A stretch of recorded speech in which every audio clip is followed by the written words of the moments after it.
Sí. Hay un ensayo muy bueno del creador de Gmail, Paul Buchet, no sé cómo se pronuncia el apellido, que se llama If your product is great, it doesn't need to be good. Y habla me acordé de eso porque comentabas bueno, que si tienen tres clientes y qué sé yo, muchas veces el fundador se puede engañar con que bueno, parece que tengo que desarrollar más features o no tengo que mejorar mi producto desde desarrollando más cosas, mejorándolo como en pequeñas cositas. Y lo que dice este fundador es que en realidad los productos tienen que desarrollar tres cosas muy bien, increíblemente bien, y el resto puede no existir incluso, o puede ser mediocre incluso. Si es que tú en tu producto tienes dos o tres cosas que son increíblemente mejores que el resto, eh, eso ya debiera ser suficiente para que tu producto sea adoptado y quiera ser comprado. Y si es que no es así, bueno, quizá hay que cuestionarse cuáles son los puntos de valor realmente importantes del producto.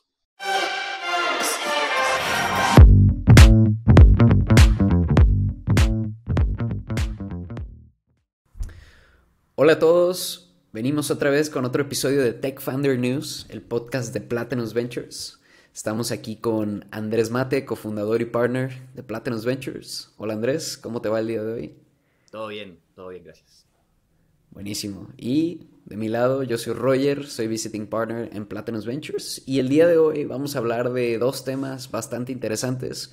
Uno que nos han pedido mucho y es sobre cuando eres un fundador o una fundadora que está empezando y está decidiendo por qué idea elegir, dónde encontrar ideas en startups, cuáles son las ideas que valen la pena perseguir. Y vamos a estar discutiendo con base en nuestra experiencia cómo hemos visto cuáles ideas sí funcionan, qué métodos y qué fórmulas sí funcionan. Y al final vamos a dejar un espacio para platicar de AI. Hace aproximadamente 9, 8 capítulos que empezamos este podcast, hace unas 8 semanas, y eso coincide bastante bien con el lanzamiento de ChatGPT. De hecho, cuando lo lanzamos no había todavía lanzado ChatGPT, fue justo una semana después. Y vamos a mostrar la opinión que teníamos hace 8 semanas contra la opinión que tenemos hoy y cómo se ha visto reflejada la implementación de distintas maneras de ChatGPT en muchas cosas y en general de AI. Y vamos a ver qué es lo que predecimos para las siguientes 10 semanas y vamos a repetir otra vez esta dinámica. Así que con eso, pues, ¿por qué no empezamos? Ahora, Andrés, ¿de dónde vienen las ideas de startups? Si tú fueras un fundador otra vez, no de una aceleradora, no de la mejor aceleradora de Latinoamérica, sino de una startup tecnológica que quieres empezar y eres un fundador pues latinoamericano, ¿cómo encontrarías la idea que sería la que quieres perseguir? Es una pregunta interesante y difícil. Eh, yo creo que ahí hay varios consejos para buscar una idea lo más importante es que ojalá sea una idea para solucionar un problema y ojalá sea un problema que tengas tú mismo. O sea, probablemente yo intentaría buscar primero ideas de startup para solucionar problemas que yo mismo tenga. Quizás de algún problema que yo mismo tenga o también puede ser de un problema que me importe mucho. Si hay algo que me parece cercano, que yo he visto muy cercanamente y que creo que lo puedo resolver porque conozco bastante bien el problema, ya sea porque lo he vivido o porque lo he visto muy de cerca, probablemente eso es un buen lugar para empezar al menos a analizar la posibilidad de construir una startup alrededor de resolver eso. Ahora, el ángulo interesante que yo creo que tiene que ver mucho con lo que dices, que es que sea un problema tuyo, un problema que el fundador o la fundadora ha vivido o está viviendo o es bastante cercano a ese problema, es porque la realidad de las cosas es que el 80% de las startups fracasan porque no resuelven un problema real, ¿cierto? ¿Y qué es lo que sucede? Que cuando resuelves un problema o buscas resolver un problema con una solución de una startup, una idea que es extremadamente ajeno a lo que tú vives y tratas de imaginarte lo que una persona allá afuera, muy distante a ti, necesita resolver, hace que disminuya o que incremente en este caso desproporcionalmente las probabilidades de que efectivamente no sea una buena solución para el problema, ¿no? Cuando tú lo vives, es mucho más probable que le des a un problema real, un problema existente, y tú mismo puedes mejorar el producto porque tú eres el usuario y tú mismo puedes identificar que podría llegar a funcionar o no.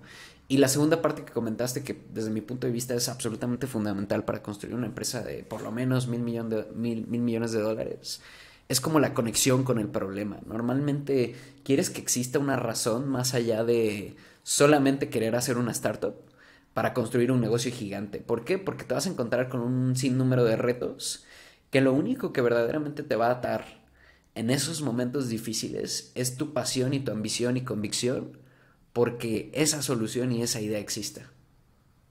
De acuerdo. O sea, cuando hay fundadores, o sea, hay muchas ideas de startups que son potenciales buenos negocios y probablemente varias personas pueden detectar algunas de esas ideas, y, pero la decisión de si perseguirlas o no, hay que considerar ese factor que dices tú, Roger, de qué tanto quiero que esa solución exista porque es algo que, de acuerdo a mis valores, creo que es importante que esté, porque me resuelve un problema a mí mismo, a alguien de mi familia o lo que sea, o porque no quiero que nadie más de mi familia vuelva a vivir algo así. Esas son razones que por lo general le dan un poquito más de propósito a perseguir una startup en particular, y que es de gran ayuda cuando las cosas se ponen difíciles y se van a poner difíciles. O sea, resolver problemas gigantes y crear startups gigantes de alto impacto es muy difícil, y a veces se necesita esa motivación extra. Ahora, hay gente que probablemente puede tener otras motivaciones también. O sea, el hecho de tener un gran impacto y pasarlo muy bien construyendo algo que crece, también muchas veces es una buena razón. Pero si el problema no te hace mucho sentido, probablemente va a ser más fácil que uno no continúe en el momento difícil. Y muy pragmáticamente yo lo que diría es que la manera en la que es bastante práctico encontrar ideas es como estar en un área, un espacio del mundo que tú conozcas muy bien y que encuentres y percibas que hay cosas raras, ¿no? Que están ocurriendo ciertos comportamientos que no esperarías tú que entiendes bien eso. Entonces, por ejemplo, yo ahí me recordó mucho el caso que nos sucedió en nuestra startup. Nosotros, para quienes no saben, es una startup de Buy Now, Pay Later. Lo que permitimos es comprar ahora y pagar después en comercio afiliado sin necesidad de una tarjeta. Entonces, lo que yo me había dado cuenta es que en tiendas de bicis hacían, y en general en compras grandes, en compras en las que se necesita financiamiento, hacían cosas muy extrañas para lograr comprar nuevas cosas, ¿no? Nuevas cosas que pues, te permitirían comprarlas con un crédito, ¿no? Entonces, por ejemplo, veía que familias hacían como una especie de crowdfunding informal para comprar una sala o comprar un refri, comprarle algo a alguien de la familia. Por ejemplo, pedían tarjetas de crédito prestadas, lo cual es muy inconveniente financieramente. Y otra cosa que me sorprendió muchísimo es que para comprar bicis había gente que hacía cundinas, que para quienes no saben qué es como una especie de esquema de ahorro informal donde vas dando un dinero al mes, como si fuera un pago o un crédito, alguien lo ahorra y cada mes se va juntando, no sé, una buena cantidad de dinero de tal manera que le alcanza a una de esas personas de ese grupo a comprar una bici. Y así te comprometes a 12 meses de hacerlo y a 12 personas les va a tocar comprar una bici, ¿no? Entonces, para mí fue súper extraño que podías ahorrarte la vergüenza de estar pidiendo dinero, de ahorrar informalmente en un esquema muy dudoso y simplemente podías obtener un crédito en el punto de venta de manera conveniente como lo podrías hacer en otros lados. Y ahí es, yo creo que cuando existen oportunidades, cuando sabes que hay otras maneras de hacer las cosas, pero aún así el usuario está haciéndolo de una manera muy ineficiente, muy mala, muy extraña. Sí. También es importante que la solución que tú crees que puedes construir sea lo suficientemente mejor para que las personas dejen de hacer lo que hacían antes y empiecen a hacer lo que tú quieres que hagan. O sea, a lo que voy con esto es que tu solución es solo un poco mejor que lo que quiere resolver, que como lo resuelven ahora los usuarios, es bastante poco probable que esa solución tenga mucho éxito, porque hay un costo de cambiarse de la forma de hacer las cosas, que muchas veces una ganancia marginal no vale la pena. Entonces, es importante que una vez que este problema y estas cosas raras que uno identifica, que una vez que eso lo tenga claro, ver cómo lo podría solucionar para que sea 10 veces mejor. O sea, para que la solución sea 10 veces más barata o 10 veces, se resuelva 10 veces más fácilmente. Eso es una buena guía en general para un problema que... Y ahí hay muchas veces que hemos visto que los fundadores juzgan de manera equivocada cuál es el factor más importante para los usuarios, ¿no? Por ejemplo, hay personas que pueden llegar a decir, permitimos hacer X actividad que convencionalmente se hace offline 30% más barato.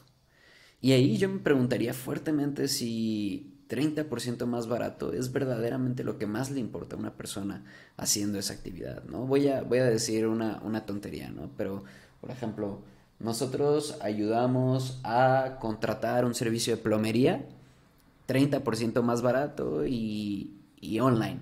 Normalmente eso, a menos que exista verdaderamente una razón por la que la gente sea extremadamente sensible al precio, 30% de un precio más barato creo que no tiende a tener los fundamentos suficientes como para construir un negocio de $1,000 millones.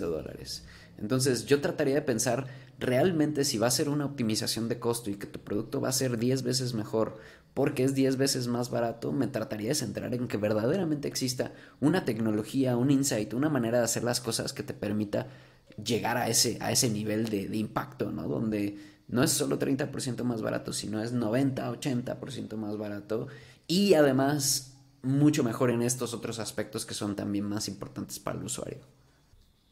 A veces también es difícil encontrar problemas tan evidentemente en la propia mente, ¿cierto?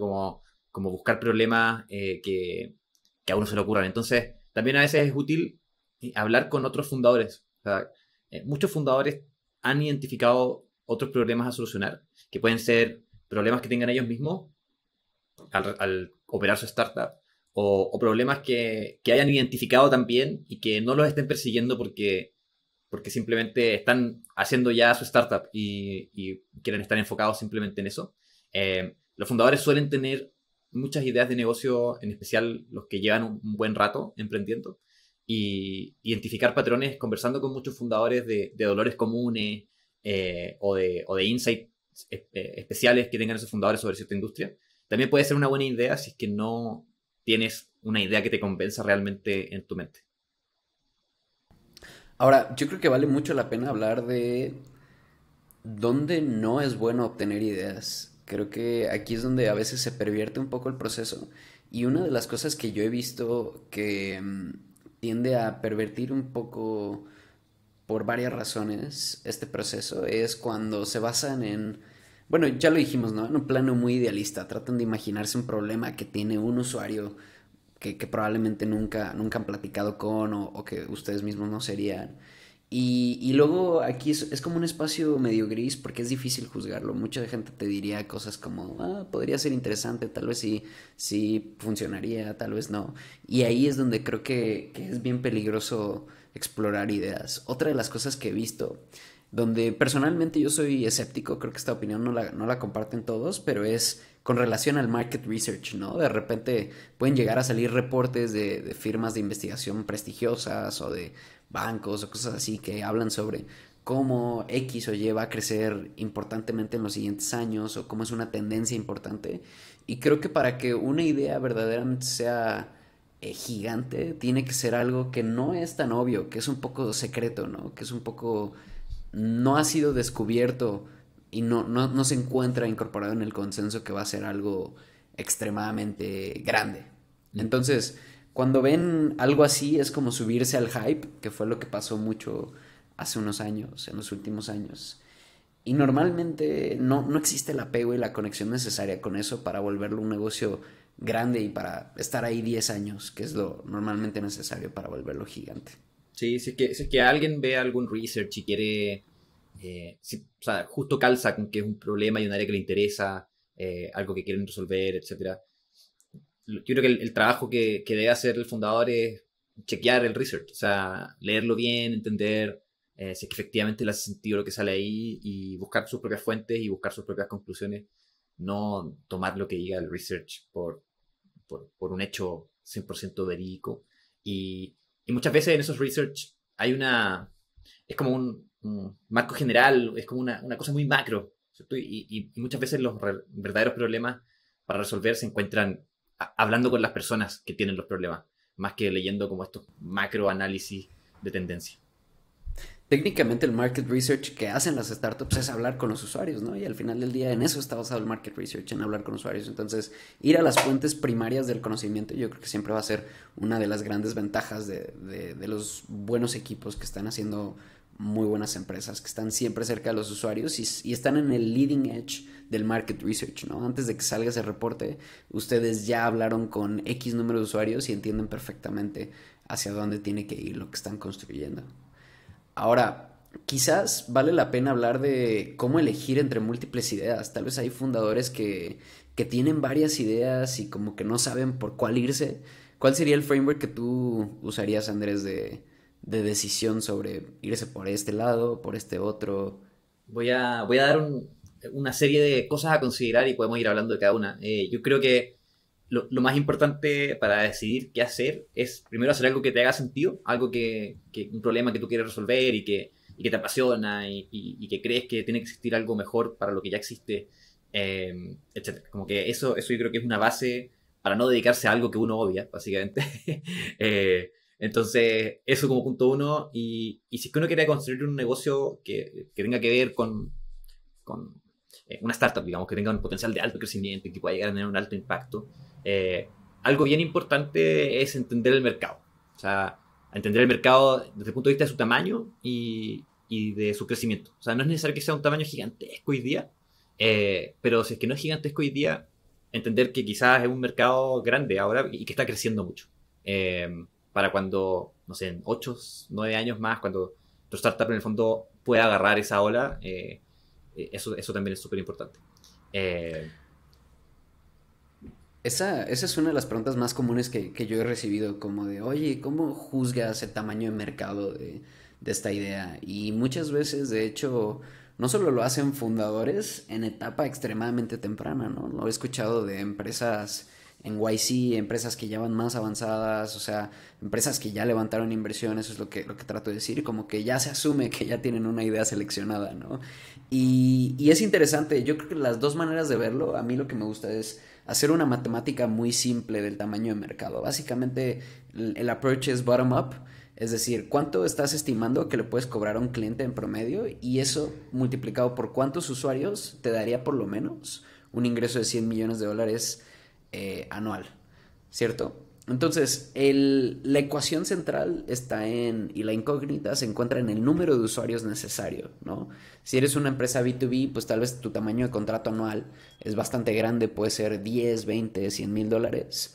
Y entonces no necesitas tantas empresas, ¿no? Quizás necesitas 1000, 10,000 para lograr tu objetivo. Pero, por ejemplo, cuando vas directo a consumidor y necesitas millones de usuarios para hacer eso posible, realmente tienes que asegurarte de que existen suficientes empresas o consumidores en los mercados que estás operando para que esto verdaderamente tenga piernas de un negocio de cientos de millones de dólares. Y aquí una de las heurísticas más básicas es decidir por qué te quieres ir. Por un enfoque muy profundo y estrecho en un segmento del mercado. Por ejemplo, vamos a decir, yo me concentro en developers latinoamericanos, ¿no? Voy a inventar. Quizás existen 10 millones.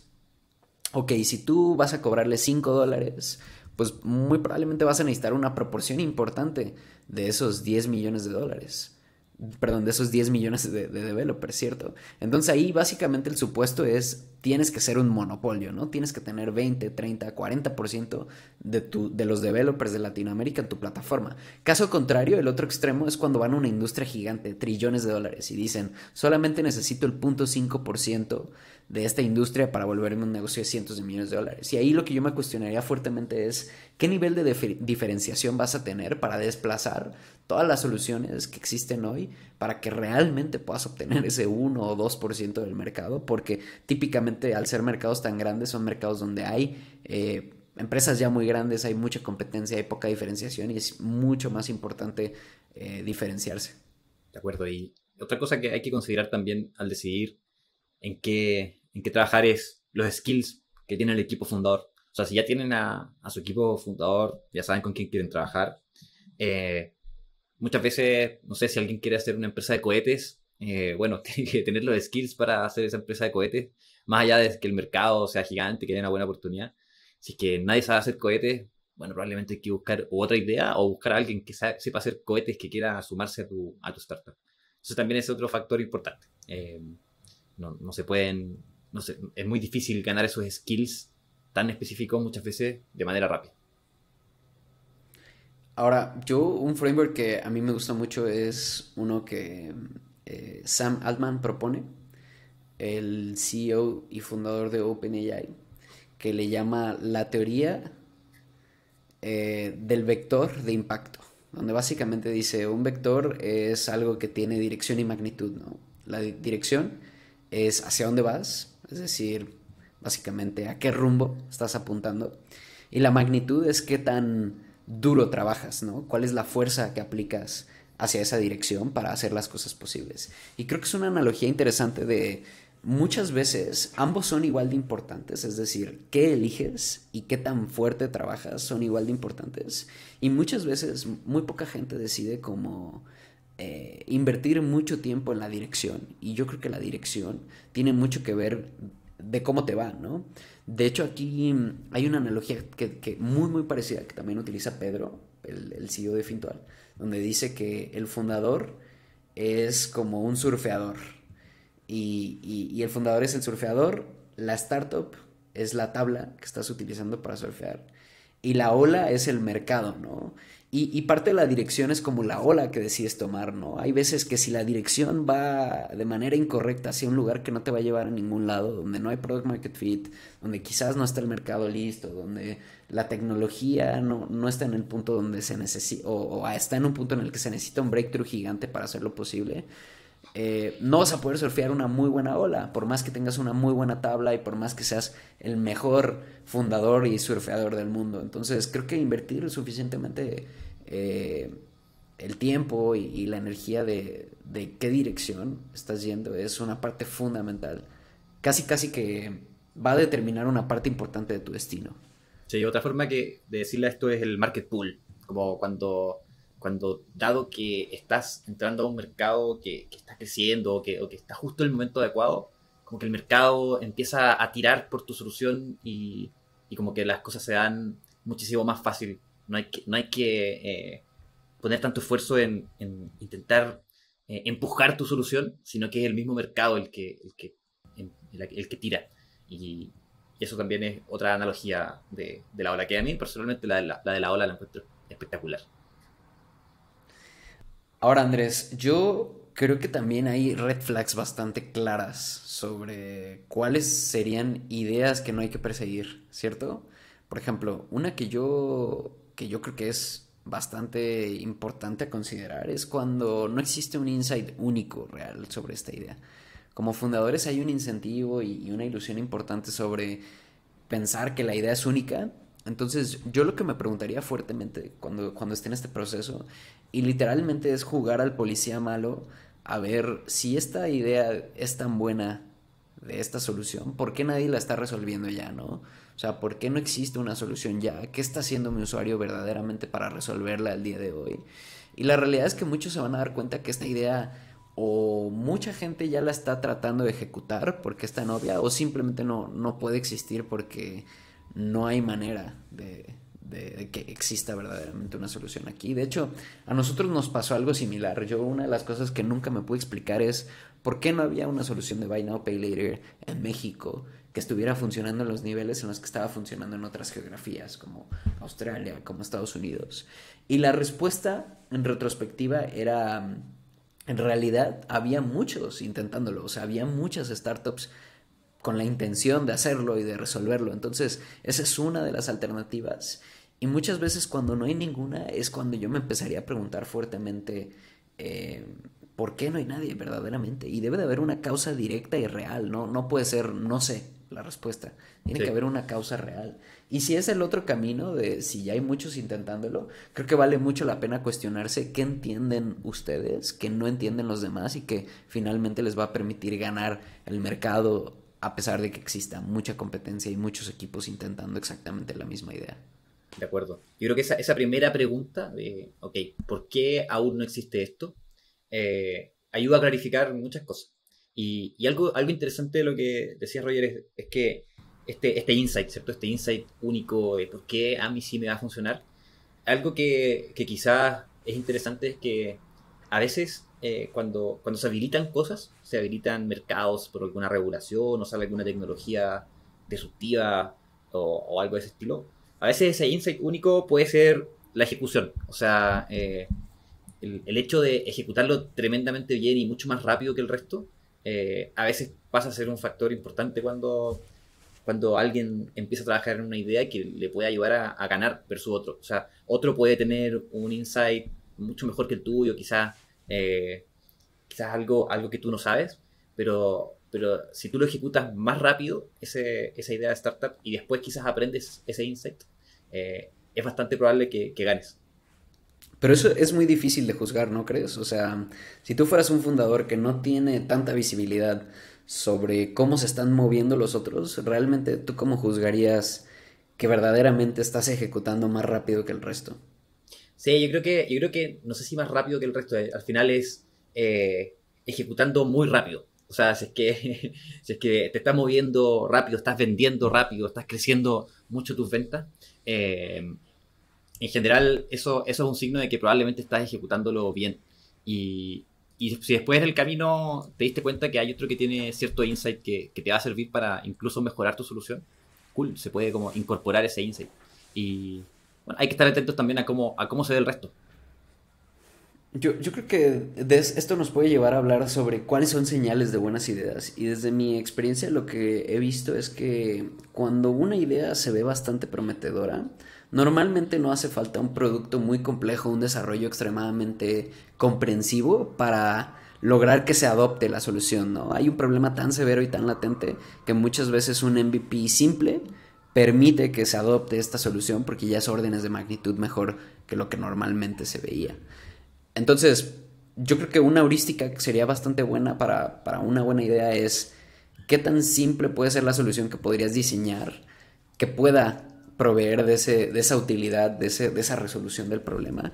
Y muchas veces lo que creo que hemos visto es que con algo muy manual, con algo no escalable, han logrado darse cuenta fundadores que lo que estaban persiguiendo funcionaba y que podían seguir por esa dirección y eventualmente construir buenos negocios alrededor de eso. Y creo que también parte de por qué sería im- como importante es ser muy exigente con ese criterio, ¿no? Como, a ver, tengo que desarrollar algo extremadamente complejo para verdaderamente resolver este problema o cuánto tengo que estar creciendo semanalmente para que verdaderamente digamos, esta es una dirección que vale la pena seguir. Y yo creo que me pondría extremadamente exigente porque es muy fácil caer en la ilusión de decir, pues ya tenemos un cliente, tenemos dos, tenemos tres, pero no estamos creciendo así muchísimo, pero puede ser que sí sea por aquí porque ya tenemos algunos clientes interesados, tenemos un waitlist. Creo que no se hacen ningún favor los fundadores en ilusionarse con ese tipo de métricas. Entre más exigentes sean temprano en el proceso, mejor va a ser la dirección hacia la que vayan. Y aunque trabajen muy duro, si la dirección no es la adecuada, es probable que no consigan el impacto que estén buscando. Sí. Hay un ensayo muy bueno del creador de Gmail, Paul Buchet, no sé cómo se pronuncia el apellido, que se llama If your product is great, it doesn't need to be good. Y habla de que me acordé de eso porque comentabas bueno, que si tienen tres clientes y qué sé yo, muchas veces el fundador se puede engañar con que bueno, parece que tengo que desarrollar más features o no tengo que mejorar mi producto desde desarrollando más cosas, mejorándolo como en pequeñas cositas. Y lo que dice este fundador es que en realidad los productos tienen que desarrollar tres cosas muy bien, increíblemente bien, y el resto puede no existir incluso, o puede ser mediocre incluso.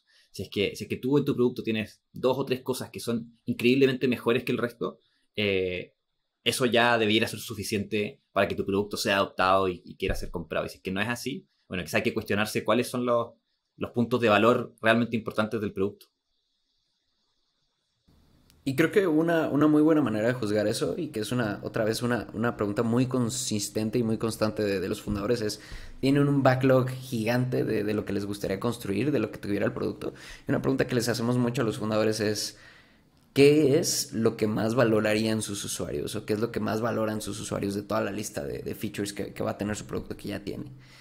Y normalmente te iría muy bien haciendo excelente ese feature o esa funcionalidad del producto, mejor que construir todas. Entonces la manera de priorizar qué desarrolles primero normalmente es entender dónde se encuentra el usuario que está más dispuesto a resolver este problema, que tiene las mejores intenciones de pagarte por resolver este problema, que tiene el problema más severo, es decir, que le importa demasiado, demasiado, que ocupa una parte objetiva de su tiempo, de su semana, de etcétera, y que puedes llegar a él de manera fácil, ¿no? Eso sería la manera en la que juzgaría esos tres, cuatro elementos, tres en realidad, o menos, elementos que, por los que hay que empezar, ¿no?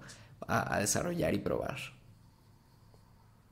Ahora, Andrés, si tú ya tienes una idea, ¿cuál sería tu primera aproximación hacia ejecutarla? ¿Buscarías desarrollar primero y luego lanzar? ¿Hablarías con usuarios antes de lanzar? Sí, ¿Venderías antes de lanzar? sí, depende un poco de en qué etapa está esta idea. Si es que es una idea que tú tienes y tienes y sabes que es un problema que al menos tú tienes, yo creo que siempre es útil primero gastar al menos un par de semanas hablando con muchos usuarios y en los tiempos en que no estás hablando con usuarios, quizás empezar a construir esa primera versión del producto que al menos resolvería el problema para ti. Eh, pero hablar con usuarios durante las primeras semanas para entender si es que hay otros como tú, porque a veces uno tiene un problema muy particular también y no necesariamente hay mucha gente que lo comparte. Entonces, intentar entender eso como, si es que hay más gente que pagaría por esto así como yo. Eh, y, y yo soy de la idea de empezar a construirlo para ver si es que resuelve el problema. Yo creo que hay que hacer las dos cosas al mismo tiempo. Hablar con usuarios y construir producto. Y al final es como el consejo típico, ¿no? Como hay pocas cosas que hay que hacer cuando uno está empezando una startup y son hablar con usuarios y construir producto. No sé si tienes tú algo más, Roger. A mí me parece que una buena aproximación es invertir un tiempo bajo, pero suficiente en construir una versión inicial del producto que te permita hablar con usuarios potenciales o que te permita a ti resolver el problema si es que esa fue la aproximación. ¿A qué me refiero? Que muchas veces los fundadores van y piden feedback de una solución y de un problema hipotético. Entonces, muchas veces dicen, oye, ¿usarías este producto? O oye, te resolvería el problema si te hago esto y es exactamente lo que no tienes que hacer. Creo que hay dos aproximaciones para acercarte con los usuarios. Uno es la exploración, que es básicamente no le hablas en lo absoluto ni le vendes nada con relación a tu solución y tratas de entender de qué se trata su vida, dónde invierte su tiempo, cuáles son los problemas que no ha resuelto de su vida, cómo lo resuelve, qué intenciones reales y qué acciones concretas y materiales ha hecho para resolver ese problema que yo estoy pensando que tiene. Y muchas veces las preguntas hablando con esos usuarios son, oye, ¿cómo resolviste la última vez tu último problema de plomería? ¿No? O qué es lo que menos te gusta de la plomería en tu casa o algo así.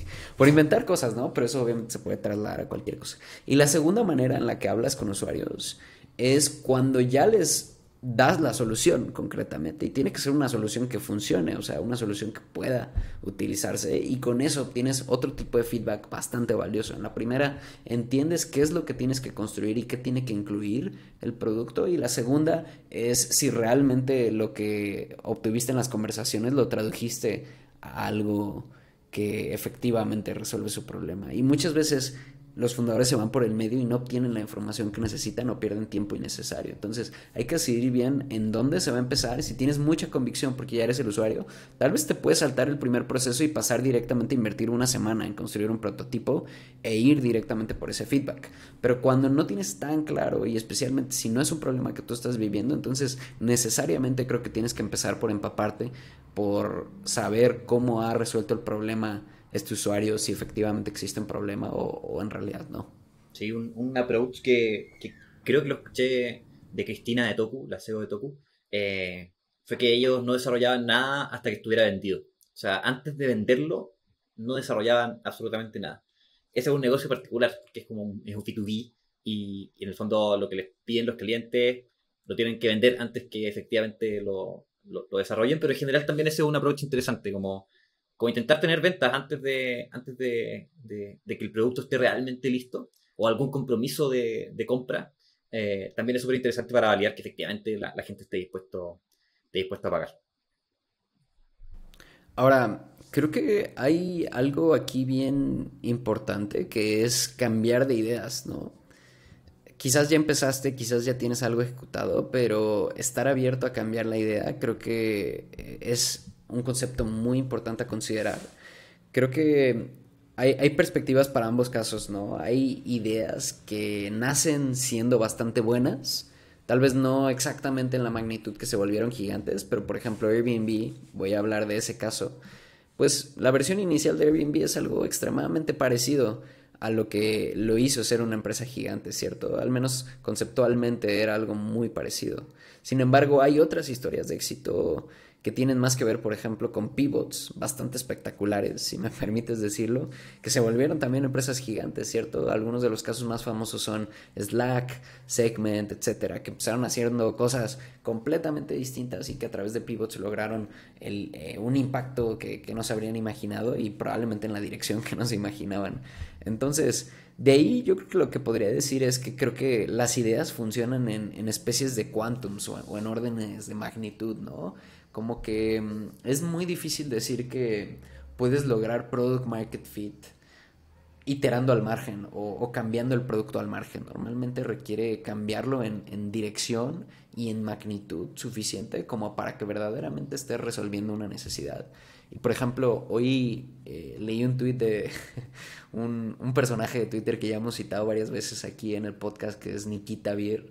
Recientemente vendió Sí. su startup Gas a Discord y dijo en el tweet, 95% de los fundadores que se me acercan a pedir ayuda tienen métricas devastadoras, low engagement, no retención, métricas muy muy malas y que ese es el tipo de cosas que no puedes resolver con growth hacking, probablemente. No las puedes resolver con viral loops, no las puedes resolver con toda esa jerga de startup. Muchas veces simplemente tienes que cambiar la idea porque no estás apuntando a la dirección adecuada, con la solución correcta, con los usuarios correctos. Y ahí es cuando el pivot se vuelve una alternativa extremadamente viable.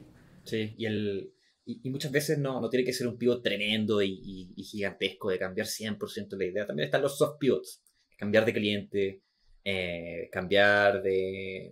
enfocándose solo en un feature y no en todos los features que ofrecías antes. Son como pivots más suaves que no implican cambiar de mercado, absolutamente de producto. Y que Claro. entiendo que ustedes, Roger, lo vivieron en Atrato en algún minuto.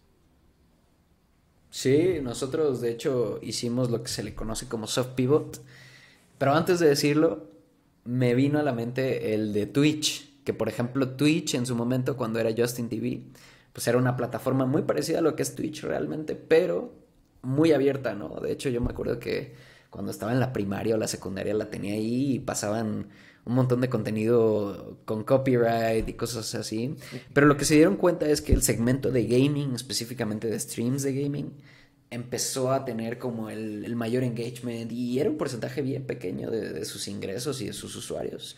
Pero al momento en que pivotearon toda la empresa a eso, básicamente fue cuando encontraron un verdadero product market fit y terminaron vendiéndose a Amazon por $1,000,000,000 o casi $1,000,000,000. Y eso fue algo muy parecido a lo que vivimos en Atrato, de hecho.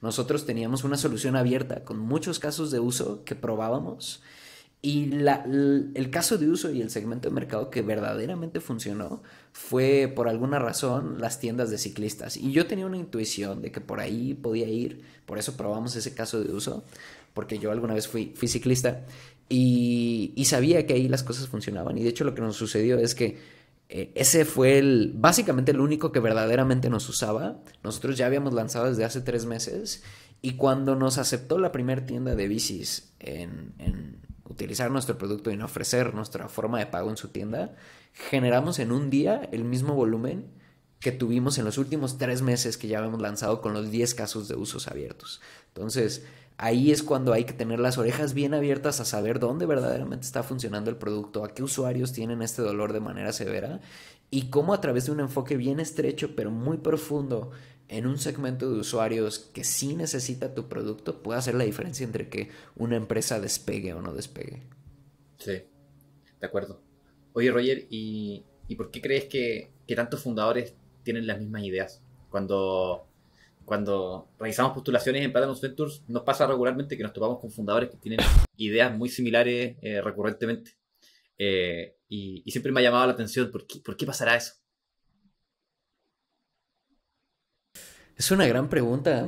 Yo creo que posiblemente una de las razones es porque una persona con la capacidad de pensar de manera contraria al consenso, de manera única y de manera muy diferenciada y poco convencional, simplemente no es común. Si tú agarras una muestra de la humanidad, la gran mayoría de la gente se va a dejar llevar por el consenso, porque la gente te diga que es buena idea, porque suene como una buena idea y no suene tonta. Y muchas veces las personas que son capaces de desapegarse de esos paradigmas y verdaderamente pensar de manera independiente, simplemente no son comunes, ¿cierto? Y también creo que se alinea muy bien con las estadísticas de las startups, la realidad de las estadísticas, y creo que tiene que ver mucho con la naturaleza de las personas que están detrás, es que pues la gran mayoría fracasa, ¿cierto? Y requieres de un set de cualidades muy específica para desarrollar esa intuición y esa capacidad de pensar de forma independiente y por consecuencia tener ideas que se encuentren fuera del consenso que puedan ser extremadamente exitosas. Sí. Bueno, ya hablamos de la solución del plomero, ¿cierto? Esa también es muy típica. Y hay otras ideas que también son muy típicas. Y el hecho de que sean ideas típicas, que todavía no haya un gran actor que la solucione, etcétera, no significa que no se puedan solucionar. O sea, yo creo que eso es importante decirlo, que nadie haya solucionado lo del plomero en mi casa puede ser porque nadie lo ha hecho de manera correcta. Ahora, hay que tener una muy buena justificación de por qué yo sí lo voy a poder hacer de la manera que necesita ser resuelto ese problema. Eh, para los que tienen esta idea y quieren desarrollarla, no necesariamente se desanimen, pero que la piensen bien. O sea, piensen bien por qué no ha funcionado antes y por qué ahora sí. ¿Cuál es la salsa Claro. mágica? Y hay que tener una muy muy buena razón, haría mucho eco en eso, ¿no? Creo que lo más preocupante y lo más grave es cuando vemos equipos que no tienen ni siquiera en cuenta que existe un cementerio completo de estas ideas a lo largo del tiempo. Una idea que sucedió por mucho tiempo y que es bien interesante y que todavía realmente está por verse es la de una plataforma para poder contratar personas que te ayuden con la limpieza de tu hogar. Es una idea muy común, muy simple, probablemente necesaria, es verdad, y que, por ejemplo, en Estados Unidos generó mucho hype a tal punto que Sequoia y muchos fondos grandes invirtieron en algunas startups y luego de un tiempo se dieron cuenta que existía un problema estructural en que no iba a funcionar el modelo por X o Y, ¿no? Entonces, ese es el tipo de cosas donde, por ejemplo, si hoy llega una startup a decir que va a hacerlo en ese mismo mercado, ¿no? Hablando de Estados Unidos en este caso, me aseguraría perfectamente entender por qué existe un cementerio al respecto y qué es lo diferente que están haciendo ustedes y que tienen tanta convicción de que esto va a permitir que no se repita la historia. Ahora vamos a hablar de AI, específicamente de los modelos de gran lenguaje que han estado saliendo, especialmente ChatGPT, pero también otros que han sido bastante importantes en la implementación de muchos productos. Aquí con una dinámica donde vamos a decir qué es lo que opinábamos hace aproximadamente 6 7 semanas, que fue justo cuando lanzó. De hecho, lanzamos un piloto de lo que hoy es Tech Founder News, no listado para la comunidad de PB, y ahí fue donde dijimos nuestra opinión. Este episodio no salió al público en general, entonces vamos a mostrar un clip rápido de lo que dijo cada uno y ahorita vamos a decir cómo nos equivocamos o cómo no nos equivocamos en nuestra predicción de qué iba a suceder con ChatGPT. Así que vamos a verlo. Yo creo que la forma más fácil de verlo es con un ejemplo. Yo creo que hay bastante ya consenso entre muchas personas del mundo tech de que esto puede dejar afuera a Google de las búsquedas. O sea, cuando tú comparas el resultado de una búsqueda por una pregunta común, no sé, ¿cómo puedo hacer esta fórmula en látex? No sé. O sea, ¿cómo puedo escribir esto en látex? O algo de ese estilo. Si tú le preguntas a Google, te va a dar una respuesta, unos links que te intenta llevar a una respuesta de algo similar, y ahí tú tienes que interpretar la respuesta y adaptarla a tu necesidad. Si tú buscas eso en el chat de GPT, te da una respuesta certera y te explica cómo hacerlo. Si uno se pone a experimentar ese tipo de cosas, como, ok, voy a dejar de buscar cosas en Google y voy a empezar a usar el chat, este chat nuevo, ahí uno se empieza a dar cuenta, ok, parece que acá hay algo importante y que si es que puede sacar del negocio, porque el principal negocio de Google son sus ads en su buscador, y si es que la gente ya no usa su buscador, Google básicamente se muere, o se vuelve un negocio tremendamente más pequeño. Y si es que te pones a usar el chat, uno se da cuenta ahí de que okay, Google funciona bastante mal, en realidad, para algunas cosas. Eh, lo que sí es que hoy día este chat no tiene información en tiempo real. O sea, si yo quiero buscar noticias, eh, tengo que ir a Google, pero yo creo que es cosa de tiempo. O sea, es cosa de tiempo para que se incorpore ahí. Claro, sí, sí, definitivamente. Cuando empecé a ver los ejemplos, sí vi esa, o sea, como esa similitud con Google, ¿no? Prácticamente te da las líneas de código si les preguntas algo. Y, y vuelvo a mi punto, quizás, porque justo como que creo que lo que nos hace es ahorra tiempo, hace más eficiente el Internet hasta cierto punto. Pero hasta Sí. ahora me ha costado comprender como cómo es un orden de magnitud. Definitivamente es un orden de magnitud la búsqueda, por ejemplo, la, digamos, como agarrar el conocimiento que está en el internet escondido y que te podría tomar tal vez unos 5 o 10 minutos y que ahora lo tienes de manera inmediata, ¿no? Pero digamos, eso no sé si es comparable a la computadora y al celular, ¿me explico?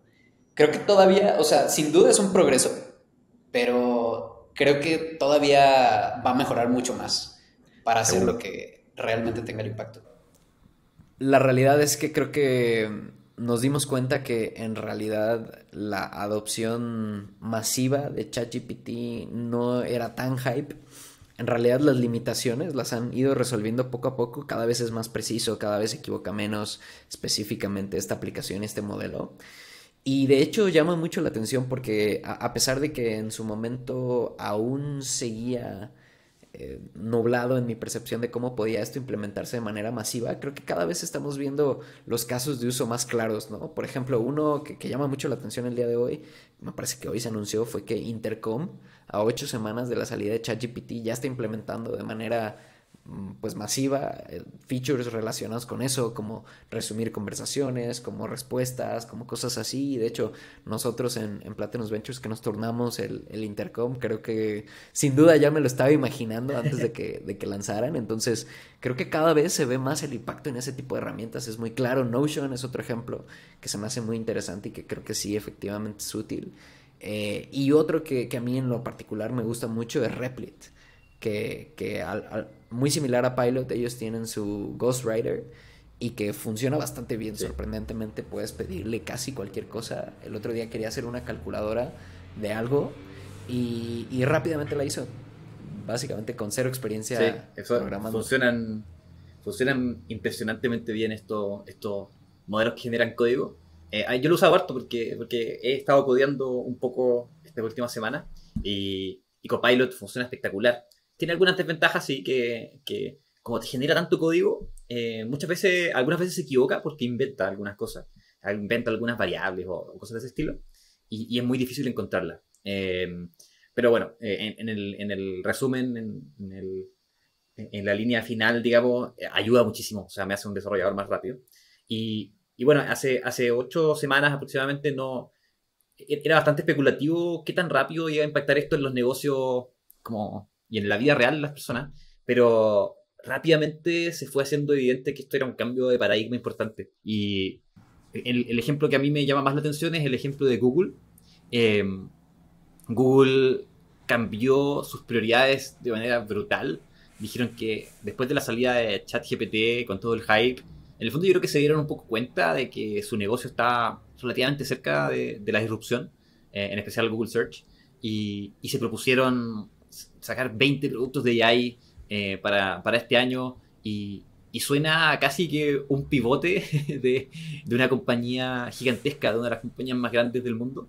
Y es interesante porque hay varias de esas compañías haciendo esos pivotes ahora. O sea, Meta está haciendo un pivote al final a VR de alguna forma. Google probablemente está dándose cuenta que tiene que al menos hacer una mejora de su producto para poder seguir vendiendo ads, si es que quiere seguir vendiendo ads. Y eso también es incierto. No sabemos bien cómo va a evolucionar el modelo de negocio de Google ahora que estas inteligencias artificiales te responden tus Y dudas, no sé si te básicamente. acuerdas, pero incluso antes de que salieran estos modelos, Google ya estaba siendo bastante criticado en su efectividad y qué tan bueno era para los resultados de search.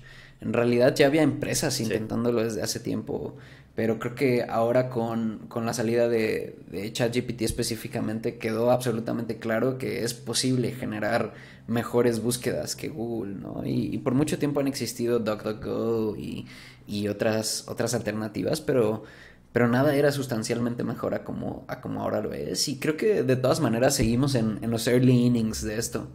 Es decir, todavía no se hace esto, por ejemplo, en plataformas masivas como Bing, que quieras o no es el segundo search engine más importante del mundo. Entonces, si para mí Intercom, Copilot, Ghostwriter, Notion AI han sido implementaciones importantes de AI en productos con distribución bastante masiva, no puedo esperar hasta que esto ya esté normalizado, ¿no? O sea, hoy, quieras o no, sigue siendo una minoría.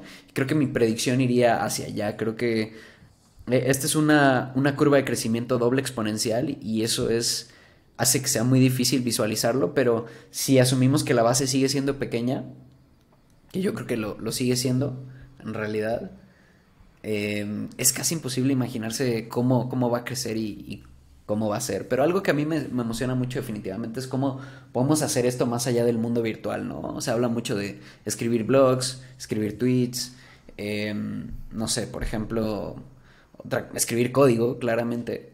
Pero ¿cómo podemos traducir estos modelos de lenguaje y estos otros modelos que están saliendo al mundo físico? Es algo que me emociona mucho y que creo que de un año para acá deberíamos de empezar a ver progreso en ese ángulo. Vamos a tener que hacer este ejercicio de nuevo para el capítulo 20. Sí. Ver qué ha pasado en 10 capítulos más. Yo estimo que es probable que no veamos cambios tan radicales como los que hemos visto esta semana, porque hace poco al principio cuando empezamos este podcast, hace 8 semanas, aproximadamente 6 7 semanas, se había abierto algo completamente nuevo que estaba un poco sin explorar y fue algo que fue como un poco de 0 a 1. Y, y es difícil que ocurran esas cosas de nuevo, simplemente se van a empezar a ocupar más las herramientas que ya están desarrolladas. Entonces yo creo que van a haber muchas nuevas formas en que se van a empezar a usar estas cosas. Van a salir alternativas como alternativas de Google, etcétera.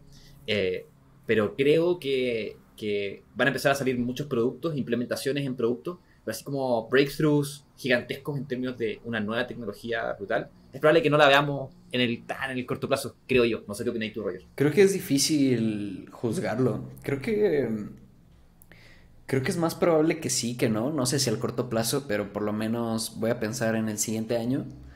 Por la razón que estaba diciendo hace unos momentos, creo que una de las cosas más impresionantes de este desarrollo desde mi punto de vista es que efectivamente se ha comportado como una curva exponencial, ¿cierto? Y esa curva exponencial lo que me llama la atención es que salen un poco de la nada, ¿no? O sea, ya había mucha gente trabajando en AI con distintas aplicaciones y de la nada salen estos modelos para editar imágenes y estos modelos para crear imágenes y de repente empieza a explotar la cosa con mucha gente construyendo por encima de estas, alrededor de estas, investigando más sobre estas. Entonces cada vez hay más gente involucrada en este mundo, extremadamente talentosa, creo que está trayendo mucho capital también y eso hace que el ciclo de bonanza y de boga continúe. Entonces creo que va a seguir creciendo la curva exponencial de impacto y de desarrollo de este tipo de cosas y que cosas que hoy no nos imaginamos simplemente porque cada vez hay más personas involucradas al respecto y muy capaces.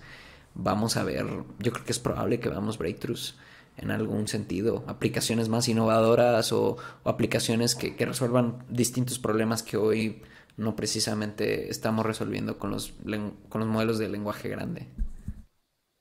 Entonces vamos en 10 semanas más, Roger, en el capítulo 18 20 vamos a tener que revisar cuál ha sido el breakthrough de esas 10 semanas. Yo apostaría que en las siguientes 10 semanas, por lo menos OpenAI va a tener un desarrollo muy importante en, en ChatGPT, ya sea una manera en la que funciona significativamente mejor una nueva aplicación o algo construido por encima de eso que hoy no nos estamos imaginando más allá de lo que ya hemos visto directamente. Yo creo que es probable que eso pase y también que Google saque algo también. Y, y que también cause un poco de revuelo. Ahora, Google es peor que OpenAI para generar hype. Y vamos a ver cómo les va con eso, porque yo creo que estamos en un momento en que ellos tienen que saber generarlo también. Si no lo generan, es probable que se Claro, queden un poco poco a atrás. poco estamos viendo cómo se están automatizando trabajos con AI, que siempre ha sido la promesa de AI, ¿no? El desplazamiento de, bueno, promesa entre comillas, pero Sí, uno de los riesgos importantes. Entonces Google que sacó esta semana un modelo que te permitía crear música simplemente con lenguaje, es extraordinario, creo, y eso pues ya es otra profesión, además de los escritores, además de los programadores en cierto sentido, los diseñadores, que está automatizando poco a poco la inteligencia artificial, y eso es precisamente hacia donde creo que eventualmente vamos a encontrar otras cosas que acostumbrábamos a hacer los humanos, que poco a poco van a ser una tarea sencilla con la inteligencia artificial. sí, de Pues acuerdo. veamos qué pasa en 10 Bien, capítulos, en 2 meses más, a ver vamos qué a ver. tal. Y vamos a reproducir estos clips y otra vez avergonzarnos, en mi caso, por equivocarnos o no. Bueno, pues eso fue Bueno, todo por hoy de nuestro episodio de Tech Founder News. Muchas gracias a todas las personas que nos están escuchando. Síganos en nuestras redes sociales para enterarse de más de cómo evaluar buenas ideas para su startup y de noticias relevantes para fundadores tecnológicas. Hasta luego. chao.